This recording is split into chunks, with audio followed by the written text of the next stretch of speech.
Innal hamdalillah nahmaduhu wa nasta'inuhu wa nastaghfiruh wa na'udzu billahi min kulli syururi anfusina wa sayyiati a'malina may yahdihillahu fala mudhillalah wa may yudlil fala hadiyalah. Asyhadu an la ilaha illallah wahdahu la syarikalah wa asyhadu anna Muhammadan 'abduhu wa rasuluhu la nabiyya ba'dah. Allahumma salli wa sallim wa barik ala nabiyyina Muhammadin wa ala alihi wa sahbihi wa man tabi'ahum bi ihsan ila yaumil liqa'illah. Usikum wa nafsi bittaqwallah laqad fazal muttaqun. Qala Allah ta'ala fi kitabil karim wa tazawwadu fa inna khairaz zadit taqwa wattaquni ya ulil albab. Wa qala ya ayyuhalladzina amanu taqullaha haqqa tuqatih wa la tamutunna illa wa antum muslimun. Subhanaka la ilma lana illa ma 'allamtana innaka antal alimul hakim. Allahumma akhrijna min dhulumatil wahmi wal jahli wa akrimna bi nuril fahmi waftah 'alaina bi ma'rifatil ilmi wa hassin akhlaqana bil hilmi wa sahhil lana abwaaba fadlika wa anshur 'alaina min khazaini rahmatika ya arhamar rahimin.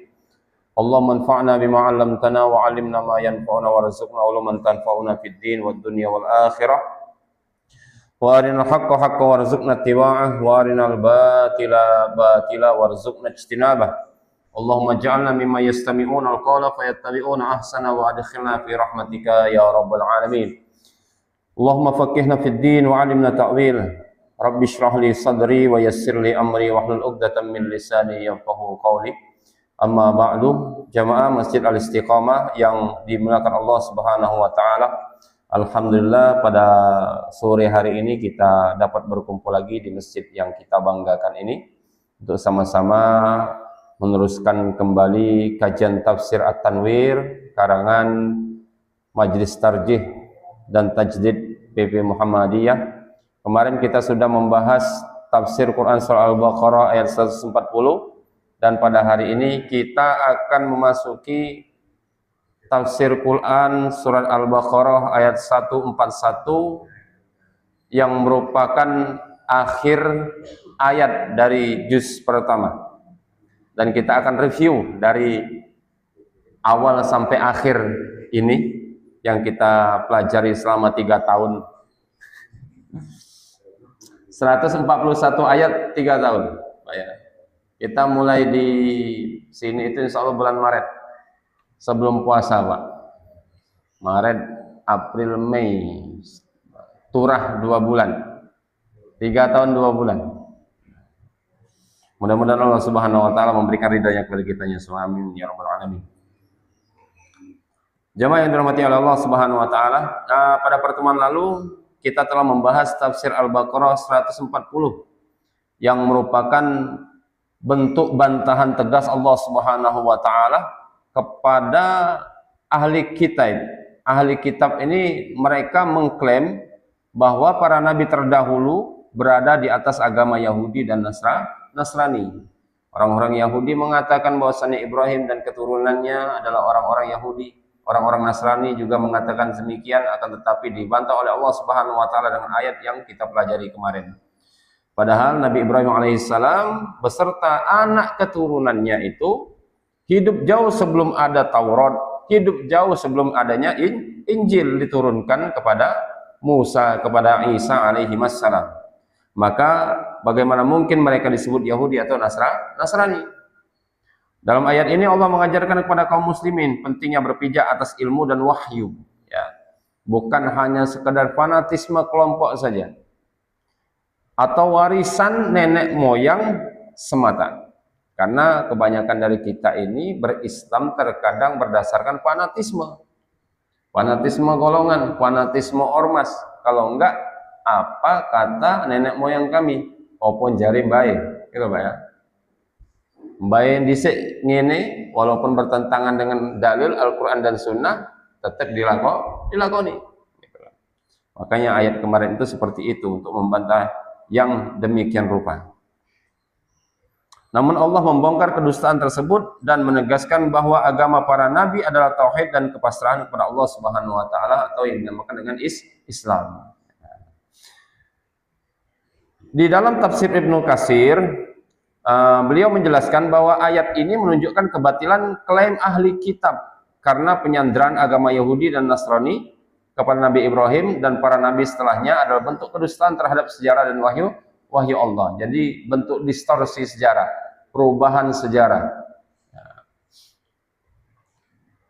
Mereka mengklaim akan tetapi tidak sesuai dengan fakta. Sementara di dalam tafsir Jami'ul Bayan fi Tafsir Al-Quran menerangkan bahwa ayat ini juga menjadi dalil tercelanya orang-orang yang menyembunyikan kebenaran setelah mengetahuinya.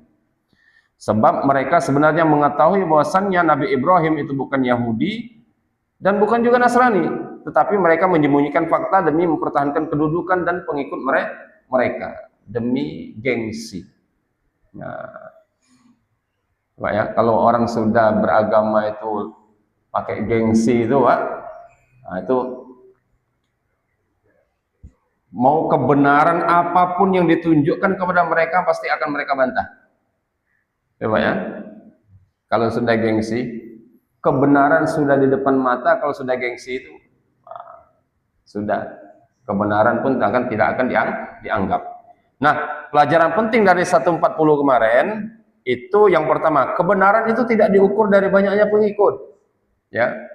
Kebenaran tidak diukur dari banyaknya pengikut. Pengikut Yahudi banyak, pengikut Nasrani juga banyak. Kalau kita totalkan di dalam dunia ini, Pak, di bumi ini, paling banyak orang beragama apa?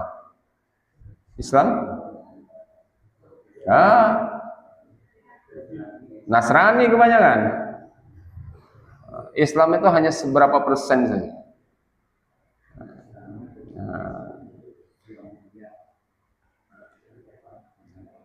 Tapi bukan berarti Nasrani itu benar. Dan kedua, fanatisme golongan dapat menutup hati dan petunjuk. Makanya bapak-bapak, ibu-ibu sekalian, kita walaupun hidup atau bergerak di ormas, jangan sampai kita itu fanatisme dengan ormas kita, apalagi sampai menutup hati kita. Gitu ya. Jangan sampai kita menutup hati kita. Ya. Maka yang pelajaran ketiga dapat kita ambil dari 140 kemarin, bahwasannya agama para nabi itu adalah tauhid, menyembah Allah semata. Yang keempat, menyembunyikan ilmu dan kebenaran termasuk dosa besar. Ya. Yang kelima, Allah Maha mengetahui seluruh ucapan dan perbuatan manusia. Dan yang terakhir, seorang muslim hendaknya menjadikan Al-Quran dan Sunnah sebagai sumber utama dalam beragama, serta menjauhi sikap ta'assub atau fanatik buta yang dapat menyeret kepada penyimpangan dari jalan para nabi dan rasul. Nah, jamaah yang dirahmati Allah Subhanahu wa taala, pada pertemuan kali ini kita akan melanjutkan kembali tafsir Al-Baqarah ayat 141 yang merupakan penutup dari juz pertama di dalam Al-Quran. Sekilas ayat ini sudah juga dibahas pada tafsir sebelumnya, yaitu tentang umat terdahulu yang menjelaskan bahwasannya mereka memiliki tanggung jawab yang telah mereka lakukan, sedangkan kita yang masih hidup ini akan dimintai pertanggungjawaban oleh Allah Subhanahu wa taala ketika kita akan mati nanti. Makanya Allah Subhanahu wa taala berfirman dalam Quran surah Al-Baqarah 141, A'udzubillahi minasyaitonirrajim. Tilka ummatun qad khalat laha ma kasabat walakum ma kasabatum wala tus'aluna amma kanu ya'malun. Yang artinya, terjemahnya itu adalah umat yang telah lalu. Tilka ummatun qad khalat laha ma kasabat walakum ma kasabatum. Baginya apa yang telah diusahakan dan bagimu apa yang telah kamu usahakan. Wala tus'aluna amma kanu ya'malun.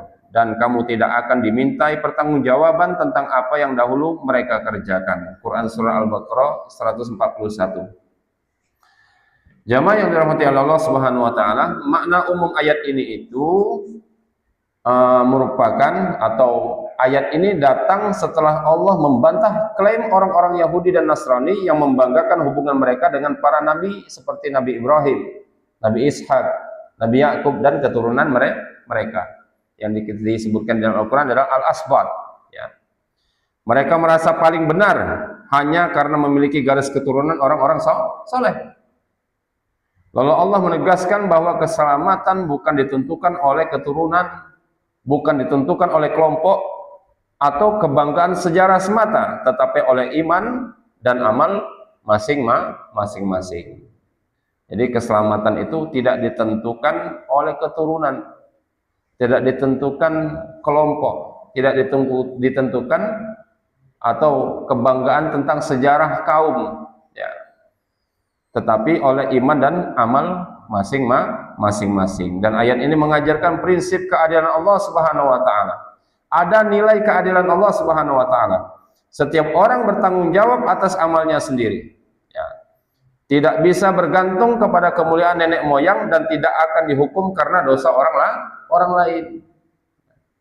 Kita tidak akan dihukum oleh dosa nenek moyang kita, bapak-bapak, ibu-ibu sekalian. Ya. Dan anak kita juga nanti tidak mengemban dosa-dosa kita. Wala taziru waziratu wizra ukhra.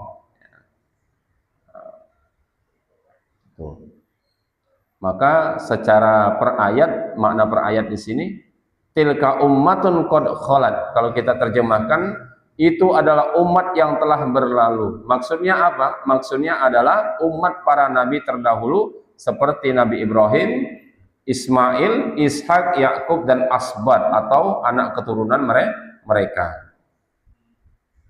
Ibnu Katsir menjelaskan bahwasannya mereka adalah generasi yang sudah selesai urusannya di sisi Allah Subhanahu wa taala. Sudah nggak ada urusan lagi. Nah, kalau orang sudah meninggal, sudah nggak ada lagi, berarti sudah nggak ada urusan lagi sama yang hidup. Nah, mereka sudah selesai. Makanya di dalam Islam itu kita dilarang untuk menceritakan keburukan orang yang telah meninggal. Fa innahum qad afdu ila ma qaddamu. Mereka sudah selesai dan mereka akan mempertanggungjawabkan apa yang mereka lakukan. Tapi kalau di masyarakat kita ini terkadang orang sudah jadi bangkai pun masih tetap dirasani gitu loh, Pak. Nah, itu ya. Nah, udah nggak ada, Pak. Udah berapa puluh tahun. Nah, tetap dijadikan bahan untuk rasa. Mergo rasa ini penak, Pak. Apalagi senek minumannya, enek jajannya, gayeng gitu, Pak. Allah karim, gayeng, Pak.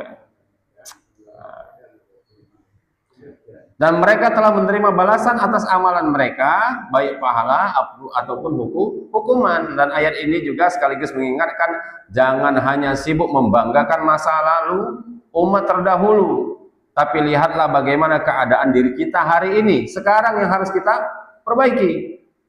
Banyak orang suka berkata, saya keturunan ulama A, keturunan ulama B, keturunan ulama C, keluarga saya ini orang baik, golongan saya paling dekat dengan orang-orang soleh, itu Pak ya. Namun semua itu tidak otomatis menyelamatkan seseorang jika amalnya buruk. Kulo ini putune kiai, putune Pak. Tapi penggawaiannya mendem, maling, pas jadi kiai nanti maaf cabul gitu Pak ya. Astagfirullah.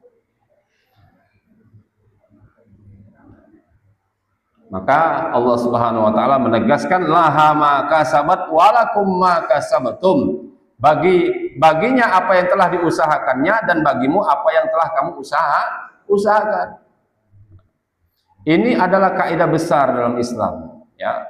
Setiap manusia mendapatkan balasan sesuai amalnya. Wa may ya'mal mithqala dzarratin khairan yarah wa may ya'mal mithqala dzarratin syarran yarah.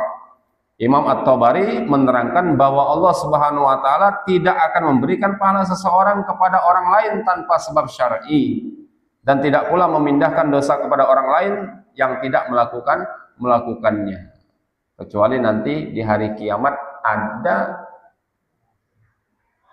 penebusan hak-hak adami. Karena Rasulullah kan pernah bercerita, atadruna mal muflis, siapa mereka yang bangkrut.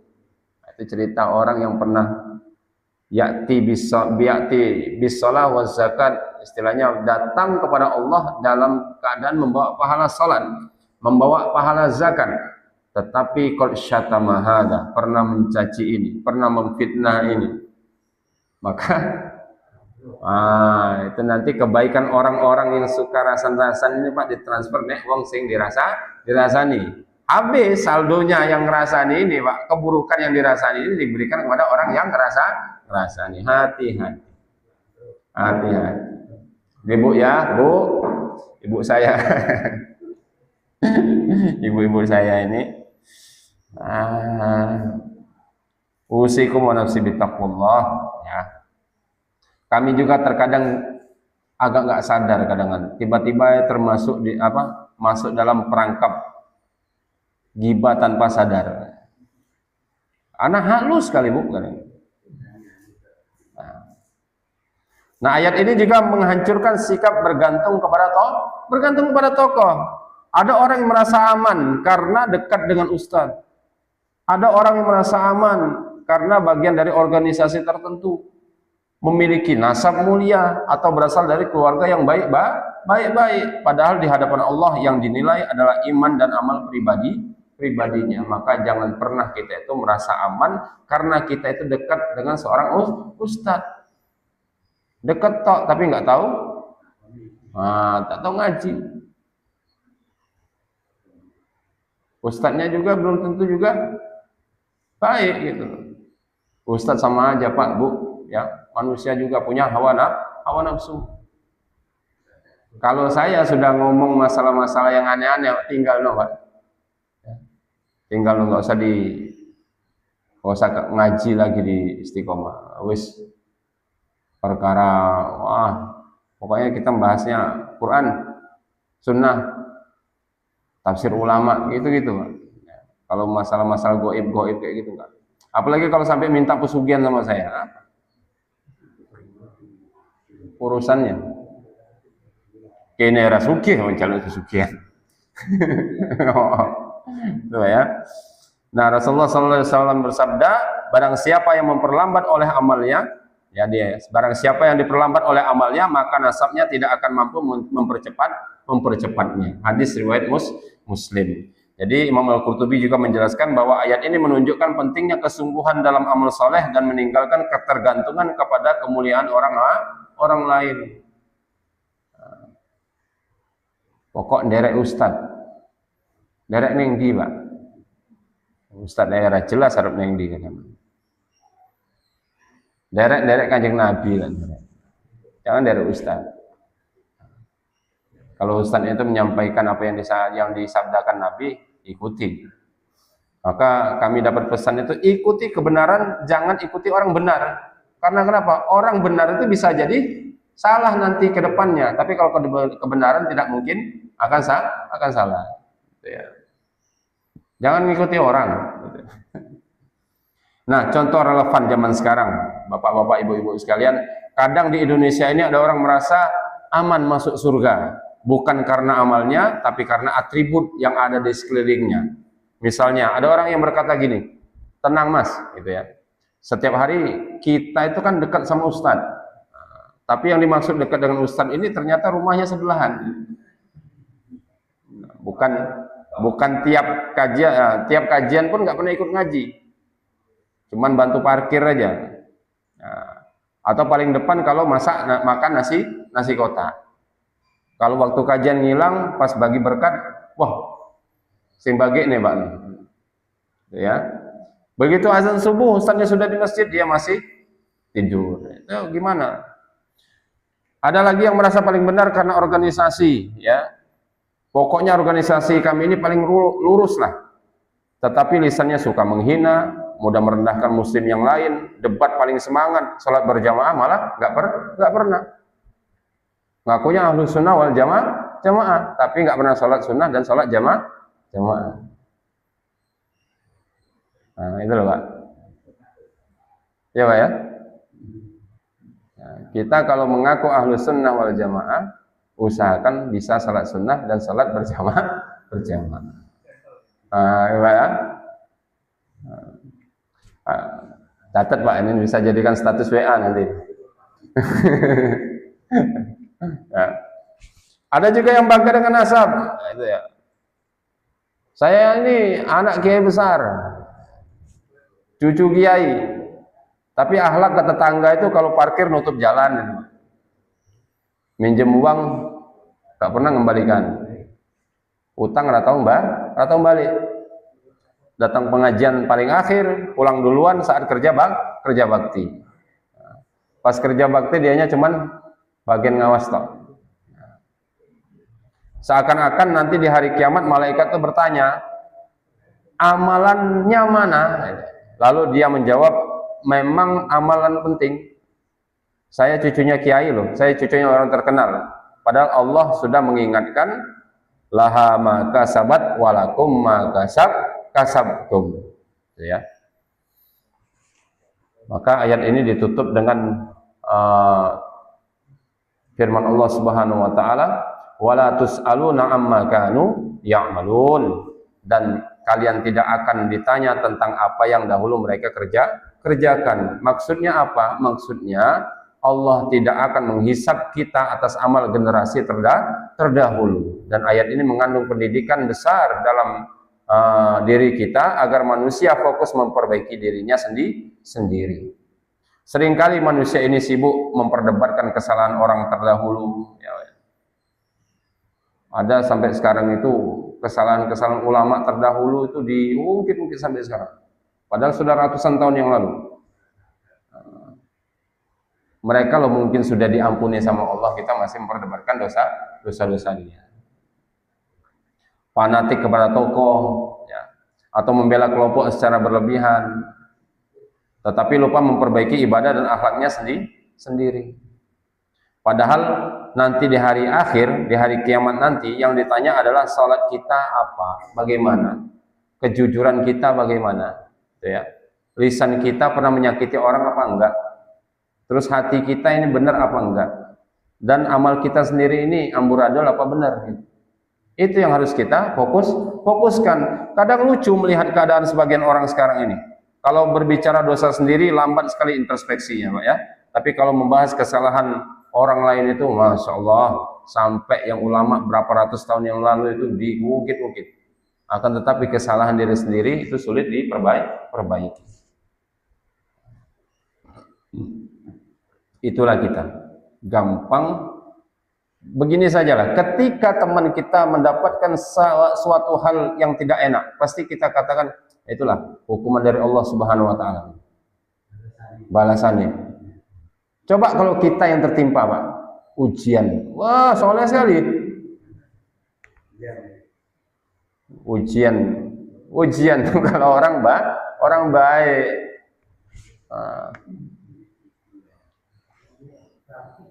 Nggak adil sekali. Coba kalau kita balik, Pak, ketika kita dapat hal yang seperti itu, ya Allah, mudah-mudahan ini adalah kafarat kesalahan-kesalahan saya, gitu loh.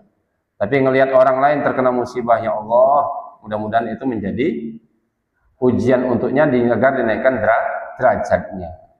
Kita ini kadang-kadang kalau mikir diri sendiri itu kayak benar-benar ODB. Jamaah yang dirahmati Allah Subhanahu wa taala, pelajaran penting dari ayat ini itu yang pertama, kemuliaan bukan karena keturunan. Islam tidak mengajarkan kasta.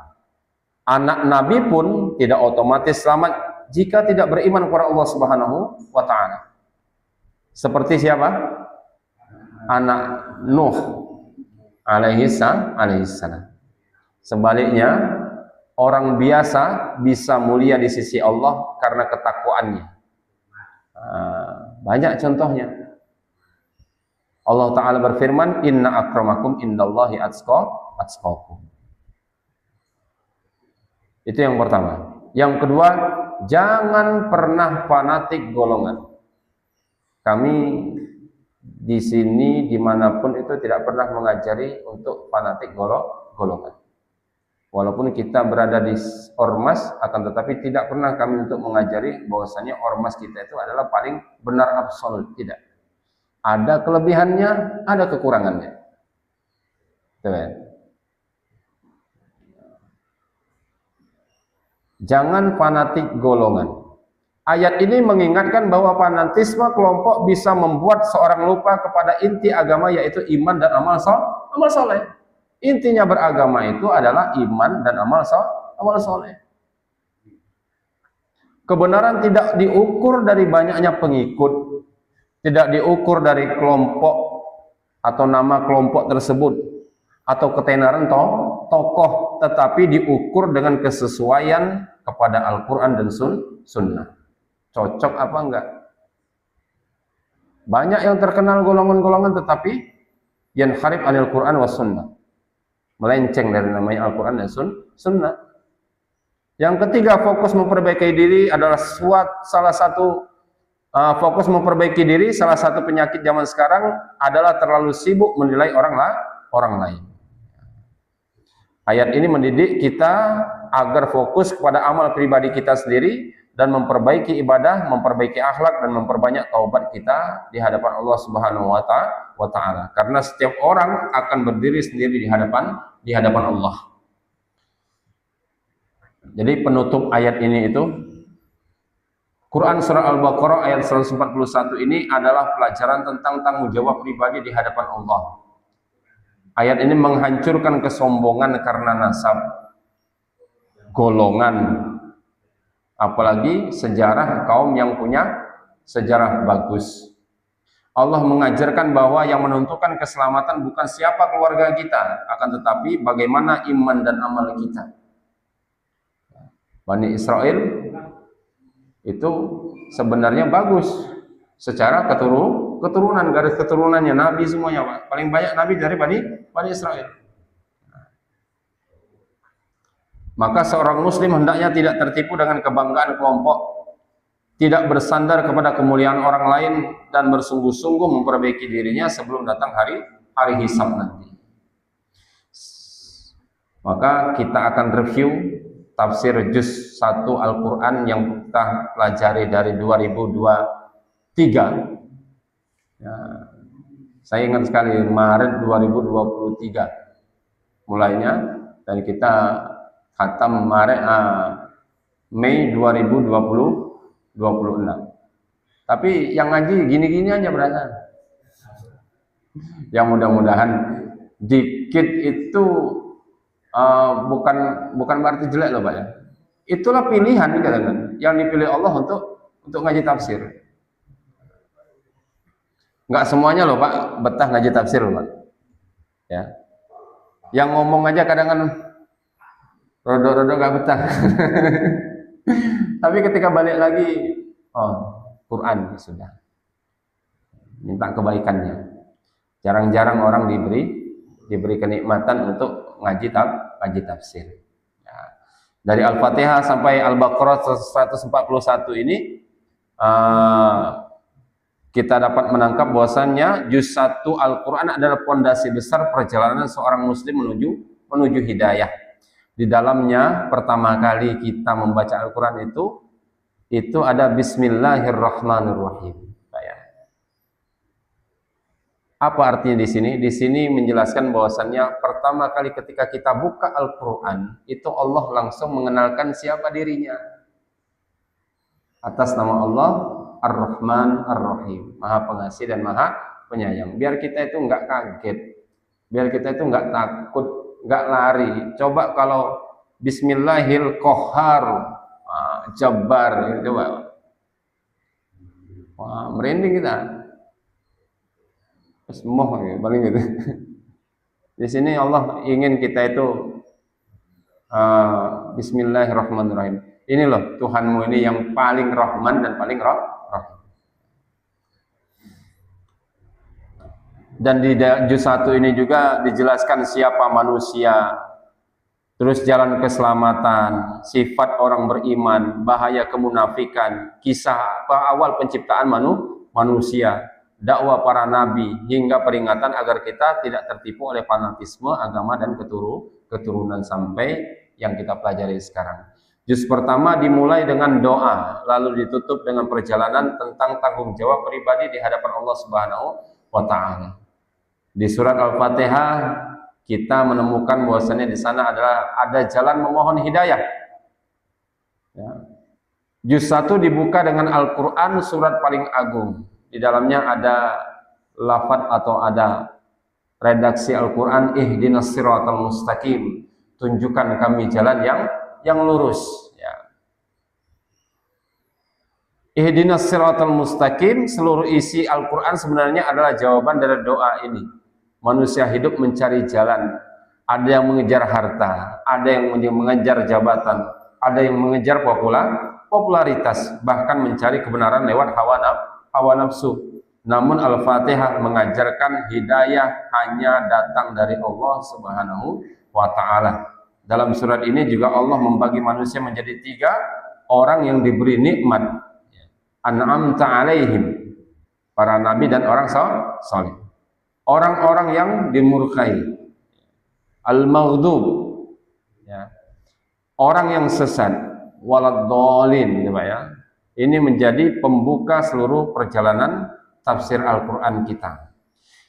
Yang kedua, ketika kita masuk di Quran surah Al-Baqarah, kita menemukan ada ciri manusia di hadapan hidayah.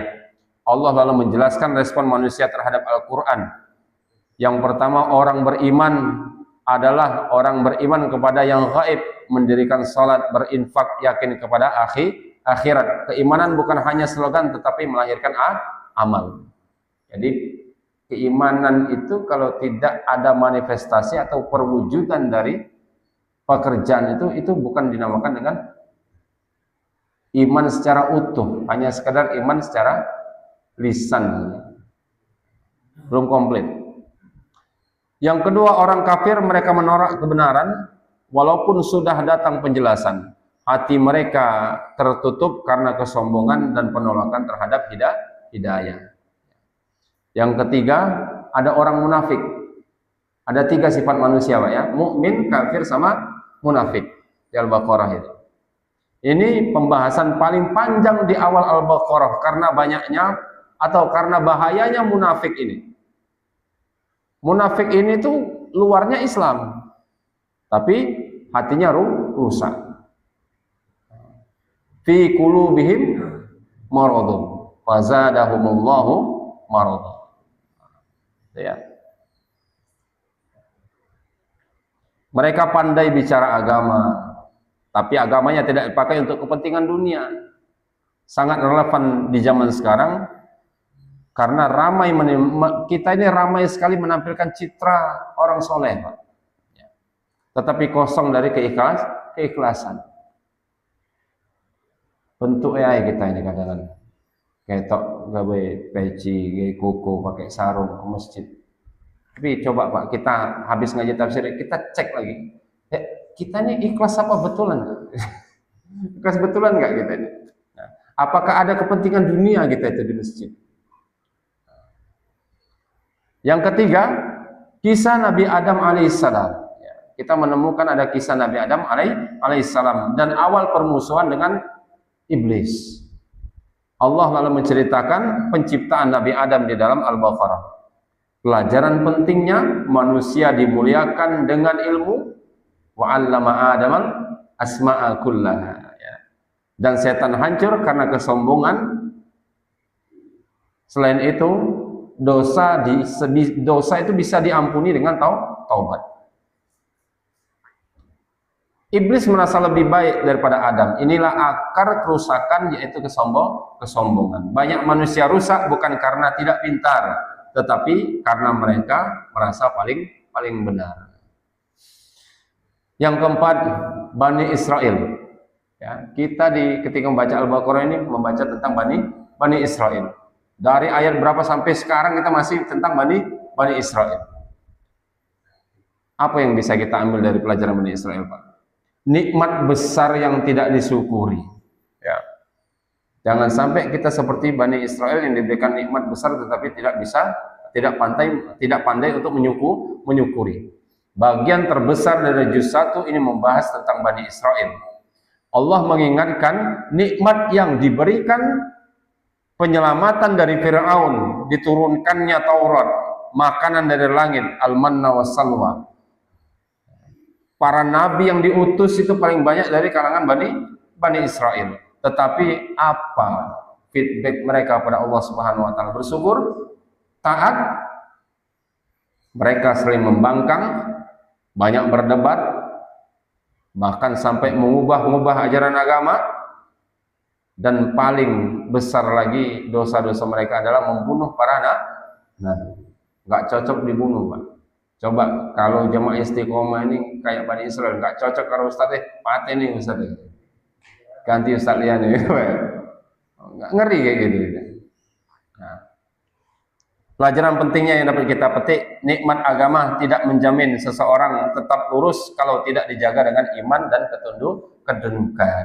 Kalau kita diberikan nikmat yang banyak oleh Allah Subhanahu wa taala, iringi itu dengan keimanan dan ketundukan. Karena senantiasa manusia ini diberikan kenikmatan, lantas dianya lupa dan bersombong, Pak. Dan bersombong. Yang kelima, bahayanya formalitas agama. Allah sangat mengecam mereka yang menyuruh orang lain berbuat baik tetapi melupakan diri sendiri. Ini sindiran keras untuk siapapun yang pandai ceramah. Ini kayak yang ngomong nih. Aktif menasihati, rajin posting dakwah, tapi amal pribadinya sendiri rusak. Jadi agama itu bukan sekedar tampilan. Agama bukan sekedar tampilan. Di dalam juz 1 ini juga kita menemukan kisah Ka'bah dan Nabi Ibrahim. Lalu Allah mengangkat kisah Nabi Ibrahim sebagai teladan tauhid dan kepasrahan.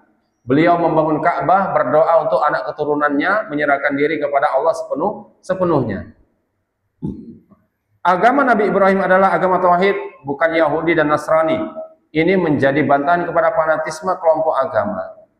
Dan kita juga menemukan bahwasannya di kisah tersebut Nabi Ibrahim berdoa setelah mengamalkan amal saleh, beliau berdoa, Rabbana taqabbal minna innaka antas samiul alim. Ya.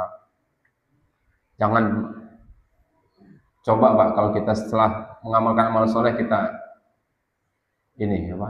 amalkan doa tersebut.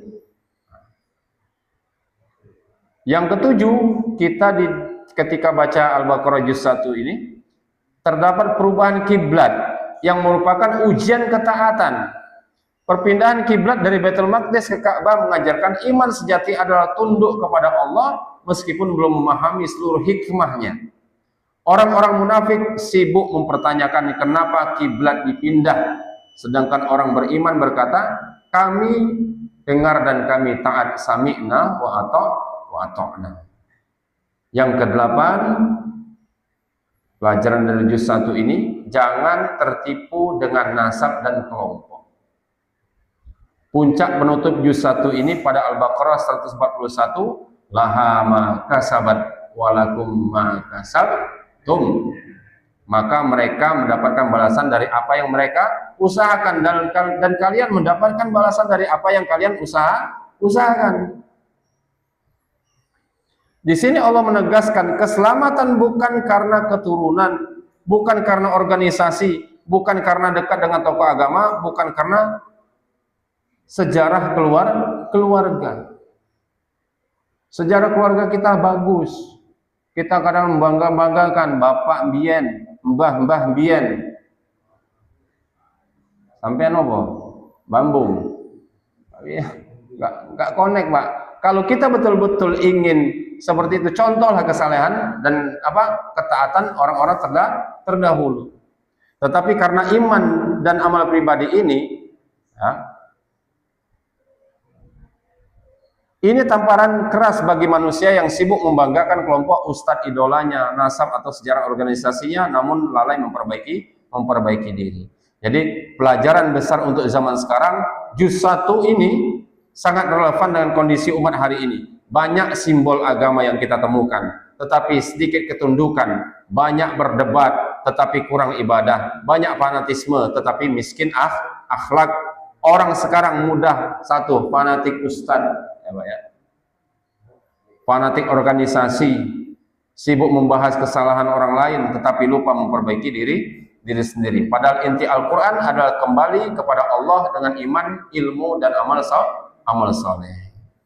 Sebagai penutup, juz 1 dimulai dengan permohonan, tunjukilah kami jalan yang lurus, dan ditutup dengan pengingat bahwa setiap manusia bertanggung jawab atas amalnya sendiri. Maka perjalanan menuju hidayah bukan sekedar identitas, bukan sekedar simbol, bukan sekedar warisan, bukan keluarga, bukan klaim kebenaran, tetapi perjalanan membersihkan hati, memperbaiki ibadah, melawan kesombongan, dan tunduk sepenuhnya kepada Allah Subhanahu wa Ta'ala. Semoga Allah Subhanahu wa Ta'ala menjadikan kita yang ada di majelis ini sebagai ahlul Quran, orang-orang yang hidup bersama Al-Quran, memahami petunjuknya dan mengamalkan hingga akhir hayat kita nanti. Amin ya rabbal alamin. Alhamdulillah, selesai juz 1.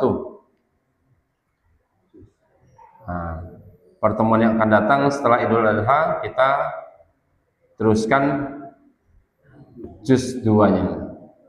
Mudah-mudahan bapak-bapak, ibu-ibu, dan kami semuanya ini diberikan kesehatan oleh Allah Subhanahu wa Ta'ala, diberikan keistiqomahan, karena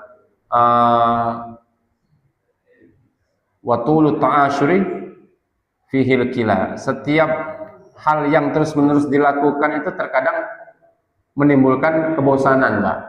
Ya. Mudah-mudahan Allah Subhanahu wa Ta'ala itu tidak menumbuhkan kebosanan kita di dalam mempelajari tafsir Al-Quran. Kami kalau sudah nulis materi seperti ini tuh banyak penasaran ya. Karena sudah Al-Quran itu satu ayat saja sampai berapa menit ini, Pak? Ya. Mudah-mudahan Allah Subhanahu wa Ta'ala memberikan ridho yang kepada kita semuanya. Amin ya rabbal alamin. Kita tutup dengan kafaratul majlis. Subhanakallahumma wa bihamdika asyhadu an la ilaha illa anta astaghfiruka wa atubu ilaik. Nasrun minallah fathun qarib wa basyiril mu'minin. Assalamualaikum warahmatullahi wabarakatuh.